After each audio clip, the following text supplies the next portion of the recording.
What's up, and welcome to Hazenia BJJ. In today's podcast episode, we are talking to Ariel Tabak about crab ride. What is crab ride, and what is it used for? What are the unique advantages that this position gives, and how can you incorporate it into your game? Ariel is an instructor and competitor from Sydney, Australia. He received his black belt from Cicero Costa in 2019. He is probably most well known for the legendary instructional he made with fellow Aussie Lachlan Giles on the topic of guard retention, which has become a staple for instructional connoisseurs around the world. Recently, he has released a new instructional for no-gi fans on the very interesting, some might say obscure topic of the crab ride system. No-gi Crab Ride Compendium is available today on BJJ Fanatics. Hi, everyone. We're back at Hazenia BJJ with a podcast, and we've got another special guest, Ariel Tabak. Hi, Ariel. Hello. Welcome to the Hi. podcast. Hi, how you going? I'm doing very well. Thank you for joining me today.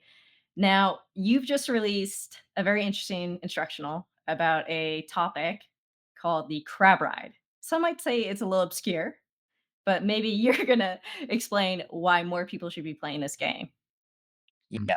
So the crab ride, it was initially a little bit more of a niche thing in gi jiu-jitsu. I would say I really started to get into it around I would say like around 2015, 2016.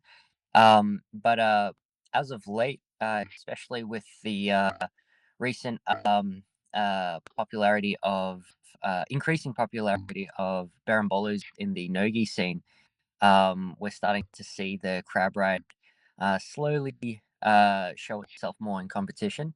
I would say like the biggest attraction to the crab ride and Berimbolo is actually more so from the Nogi perspective when it comes to defending leg locks. Okay. Now, you mentioned a word there that's going to trigger a lot of people. You said birimbolo. Yes, Birimbolo inspires a lot of mixed feelings in the jiu-jitsu community. it sure does. I have to ask, is the crab ride only for people that play birimbolo? I would say it's not. It's definitely going to be easier if you play the Berimbolo game as well. The way I see it is the crab ride is essentially an extension of the Berimbolo. It's sort of like the follow up after you lose the knee line in the Berimbolo, and you want to still continue chasing the back, or maybe present an attack for like a guard pass as an example. Okay. Now, for the people who are maybe unfamiliar with the crab ride, can we just give them a verbal visualization what the crab ride is? Yeah. So the crab ride, I want you to think of uh, two butterfly hooks, okay, behind your partner's knees, except instead of facing the front of your partner, you are behind your training partner. And the whole idea is you're using the crab ride to either turn your opponent over and essentially create some sort of back exposure or even present some threats for a guard pass or a mount, as an example. I think the easiest way for people, maybe white belts or blue belts in particular, is if they've heard of a baby bolo. It kind Yes. of looks like a baby bolo, except now your opponent isn't standing, but they're on the floor. They're on their back. Yeah, that is probably the best way to describe it. A baby bowler, except the top player is not standing; their shoulders are on the floor, and you're trying to create some sort of back exposure. So we can say then, if you've done a baby bolo, then you pretty much Yeah, halfway done a crab ride. essentially, a lot of with my students at my gym, I when I start teaching them the crab ride, I get them starting off in the baby bowler position, and then I will get the top player to roll onto their back, and then I'll get them to specific train live from there. But yeah, it's a great way to I guess start off with the crab ride. So you mentioned a couple things there in your description. You, of course, talked about the Berimbolo, and I think most people that already know the crab ride are going to be familiar with the pathway from the Berimbolo to the crab ride. But you Yeah. also brought up two areas that are very interesting in regards to the crab ride, and that is passing and that is Mhm. leg locks. Yeah. Talk to me about the relationship between crab ride and leg locks and crab ride and passing. Well, crab ride and leg locks, the relationship with crab ride and leg locks is very similar to the relationship with leg locks and berimbolos. Essentially, whenever there is a threat of a leg lock, there is essentially a threat of a berimbolo for the other player as well. If someone is attacking a leg lock on you, there is a chance if you free your knee line and trap their knee line, you can start to attack a berimbolo on them. With the crab ride, there is essentially the same dynamic, except instead of trapping your partner's knee line, you're more so playing with butterfly hooks and different leg configurations where you're using hooks to essentially turn your partner's hips and shoulders away from you to create back exposure. If you're enjoying this crab ride deep dive with Ariel Tabak and you want to see more shows like this, please support the show by going to ourjujitsu.com and picking up a really sick beer and bolo t-shirt. All right, back to the podcast. I think that creates a really interesting kind of trilemma, at least for from the leg lock situation, where when you're in a leg lock battle, you've kind of got these three situations. Normally, people only have two options available to them. They can either pass, so they can come on top, or they can try to counter leg lock. But what's nice with the crab ride, right, is that you can actually now start attacking the back from the leg Yeah, entanglement. yeah, that's true. You can start to create back exposure, and there's a few other like more nuanced things that you can attack from the crab ride, such as upper body submissions. There's a few entries to arm bars, and what we are likely going to start to see a little bit more in the future as the game gets a bit more developed is people will be using the crab ride to actually set up their own leg block attacks, Hmm. Do you have which is pretty any cool. Do you have any competitors right now that people may be familiar with that are using crab ride in this style? Yeah, I would say like first person to come to mind would be Lucas Kennard.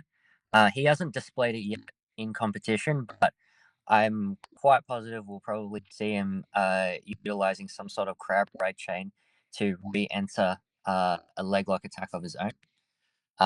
Another example would be I think it's Matusz Kaczynski from Mhm. Poland. He seems to combine just from some of the sparring footage as well as I think it was one of his matches in Polaris where he was using I think it was off of a failed berimbolo chain as he was switching sides. He started to then attack his opponent's feet. I think it was a footlock or a steamer lock variation off of the crab Mhm. I was gonna say his match with Levi in Polaris ride. was Yeah, yeah, fascinating because that both was of them great. understand knee lines. Yeah, that was a very good style clash. Levi was doing a great job freeing his knee line from the leg lock attempts, and then Matus was doing a great job freeing his knee line from the berimbolo attempts. So yeah, it was a really cool clash of styles. Mhm. It was fascinating. It's 2 masters of their game going against each other. Yeah, yeah, it was really cool to see. I would say though the biggest issue with Crab Ride is some people will enter into a match thinking purely just about uh, using the crab ride only and just keeping the game in the area of crab ride. Whereas the ideal scenario is to find a way to blend it into your overall game, a more well rounded game of passing, sweeping, attacking upper body submissions, lower body submissions, and then adding in the crab ride. I think that brings up a really good point because maybe crab ride isn't the focal point of the game and it shouldn't be the focal point of the game, but Mhm. maybe it can be that little extra something that gives you the transitions that turn Yeah, you from defending to attacking immediately. 100%, 100%. And I think it's sort of the missing gap for a lot of areas in jiu-jitsu, I find. As an example, when you're playing on top and someone is trying to say enter the K guard on you, there's obviously a set number of responses where you can essentially clear the feet and also use guard passing to counter the K guard entry. But then I would say that's more like early stage. As you start to get later and later into the the progression of as the bottom player progresses more into the cage guard, you get into that later stage. That's where the crab ride is going to be a lot more, I guess, appropriate as a response. I think what's interesting about what you're saying here, and you're kind of for you, it's so easy. It's going all like the way you enter into crab ride. It's so natural for you. Everyone, though, I feel like who doesn't have that much familiarity with crab ride is thinking again. I'm only getting into it from the beer and bolo. But I think what Mm. you're saying is that you can enter into it from basically anywhere, whether it's a stack pass or playing guard, or even just from trying to bail out of someone attacking K guard on you. Yeah, yeah. There's heaps of entries to the crab ride, and I guess the biggest, I guess, conceptual idea behind that is anytime you can access the space between the player's calf and hamstring, if you can start to bring like your knee, your shin, or your foot into that space, you will have the opportunity to attack the crab ride. Okay, I feel like we've talked a bit about the crab ride and leg entanglements. Yeah. What about the leg drag? What does a leg drag have to do with crab ride? Okay. So the leg drag is that's a really interesting one. So the actual leg drag itself, um, it's if you look at the leg positioning of it, the actual leg drag itself is essentially like a type of hook or crab ride hook. A lot of people think to hook the knee, but if your foot goes down more towards their calf and then you bring your knee more so on their inner thigh, you get this like really strong hook controlling that bottom leg. And so when you're using that leg drag hook, if you start to say invert and pull yourself underneath your training partner, you're going to be able to essentially uh, create the same sort of attacks that you would see in a conventional crab ride, which is you'll be able to like close their knee across their center line. You'll be able to turn their hips away from you, lift their shoulder off the floor, lift their hips off the floor, that sort of stuff.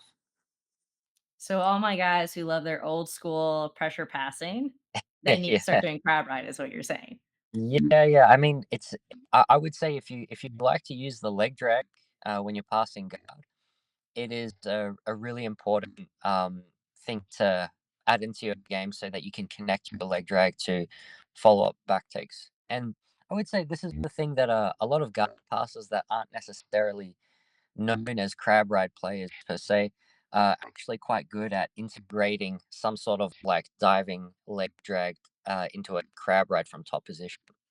So yeah, it's becoming a bit more common these days. I was actually going to mention that two of the people that I see using variations of crab ride are the Rotolo brothers. Yep. Like Yep. nonstop, they just spam it. Yeah, I feel like they use it a lot more from top position. They also use they love attacking the wedge baron bowler from top position. But yeah, those two are very good examples of really good integration of crab ride into their own specific passing games.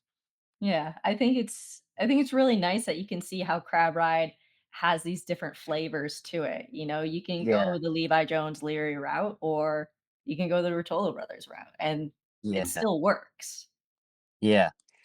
I mean that for me, that's like I guess like what's it called? A testament to the fact that the crab ride is it's not just this niche thing, but I feel like it's becoming more and more of like a almost fundamental area of grappling nowadays, similar to the berimbolo. Are you seeing more people teach it? I mean, I'm not sure if I would say I see more people teach it. Actually, you know what? I would say yes.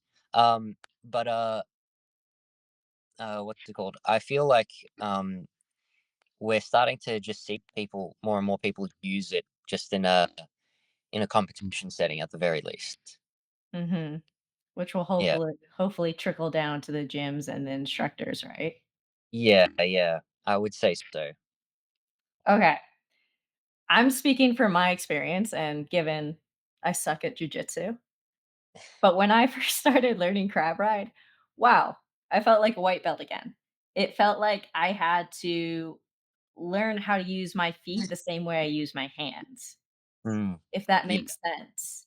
yeah. How would you go about teaching someone crab ride who has never done it before? Well, what I would do, and this sort of uh, goes back to what we were talking about at the start of the podcast with the baby bowler. What I would get people to do is I'd get them to start in a baby bowler, and then I would get them to initially just play around with the crab ride in specific training.